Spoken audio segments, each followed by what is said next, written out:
So it turns out there might be a little bit of an interesting twist going on here concerning the absence of a Dragon Ball legend. Now, I'm not talking about the narrative here, I'm talking about the production crew, and it's a big deal because this person wasn't seen in the Dragon Ball Super BROLY movie, but was in the previous movie. That's right. It turns out a stalwart of the franchise, Tadayoshi Yamamuro, and if you don't know who that person is, then you will have seen his work because he pretty much does everything Dragon Ball related and has done since 1993, was excluded from directing his second Dragon Ball movie after directing the Resurrection F movie back in 2015. Now, the idea for this video came about from a recent interview, and talking about it came out today, that Mr. Yamamuro did for the French anime magazine Animeland, to which you can find a link to the full interview with Tadayoshi Yamamuro and the magazine itself in the description, and the source itself came from one of its contributors, Mr. Bruno de la Cruz. And after fairly seeking permission from Bruno to make a video about this, I wish to present to you what I found out about this connection from Yamamuro in this article.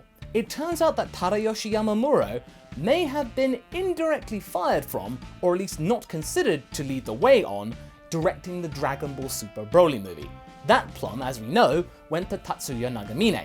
When asked about what his best memory was and his worst memory, Mr. Yamamuro really said this, and it was ironic. "My best memory is working on the movie Resurrection F as a director. It was like a dream come true. I was able to supervise the dubbing of a film for the first time in my life. The designers never get to attend these kinds of things. Everything was new to me, and although it was difficult, I gained a lot of experience. The worst thing is to have been excluded from BROLY's new movie. BROLY is the first original character I created, and I like him a lot. I told myself that I would stop working on Dragon Ball the day Masako Nozawa retired." I can feel the feels there. I feel bad for the guy. I have to admit that there are kind of a few inconsistencies there.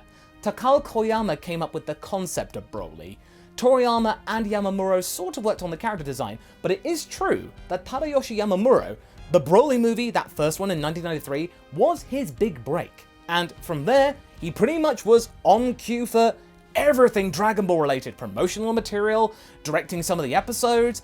Pretty much the look and feel of Dragon Ball for 25 years was down to him. So despite getting this promotion of sorts and directing this movie, and it doing pretty well in the box office around the world, Yamamuro didn't do well enough, seemingly, to warrant a second movie to direct. He instead took charge of the storyboards and animation direction, his usual bread and butter, for the Super Dragon Ball Heroes promotional anime project.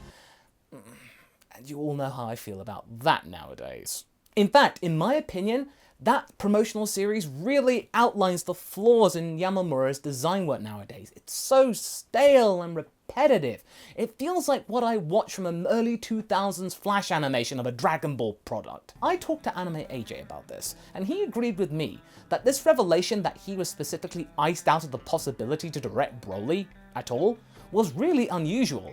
And to both our knowledge, it's the first time that Yamamuro specifically talked about the BROLY movie ever. So what we could infer from this is that instead of being fired per se, being removed altogether, he was demoted to a promotional anime. Not out of kind or to compromise to give him something to do, but to save face from the superiors. You wouldn't want to outright remove a talent that has been with the franchise for a quarter of a century and made some of the most iconic visuals in Dragon Ball Z's history, because credit where credit's due here. The guy is incredibly talented. He just hasn't really evolved over time, wholly admitting that he doesn't watch anime. He doesn't look for other influences and inspiration. He just kind of treads water. This is pretty intriguing and fascinating, and a classic case of stonewalling. And I do feel bad for the guy, like I said. He wanted to last to the day that Masako Nozawa left the production, whatever the cause. And that's a really noble thing to do, determined. I guess the folks over at Shueisha wanted to move forward and evolve Dragon Ball into a new age. Yamamuro admittedly is a little stale, as the angles and all the shots in Heroes would show. You've seen them so many times before. When he was asked more about the BROLY movie, he actually says that he has seen it on DVD, but he wasn't a fan of the rapid camera movements and the fast cuts. It seemingly hurt his eyes, and he couldn't watch it through to the end. And he suspects that maybe the reason why that was is because that's what kids want these days. he didn't even watch the whole movie. I mean, I feel sorry for you, Mr. Yamamuro, but I mean, if you're not willing to acknowledge your own faults and try and evolve and adapt to new trends and what people want, then, you know, you're just gonna pump out the same old stuff, as we see with heroes. If you want to understand more about Tadayoshi Yamamuro and his illustrious work, do check out the full interview from Anime Land, as it has some pretty cool examples of animation cells of his time from Dragon Ball Z. And this new information is pretty curious, so if you want to get the full context, you know where to go. Check out the description. But it is quite clear though, that the time of Yamamuro's spearheading Dragon Ball content at the movie TV level at the forefront is most likely at an end. Is he doomed to just doing posters, magazines, and other menial tasks? We shall see. But what do you guys think? Do you think Yamamuro deserved to be iced out like that, seemingly? Or do you feel that he deserved to have some sort of involvement in the Broly movie at least, just for all the work that he's done with the show? Leave a comment below and let's get this discussion going. And once again, big thanks to Bruno de la Cruz for allowing me to share this with you. So until next time guys, I hope you're well and catch you later.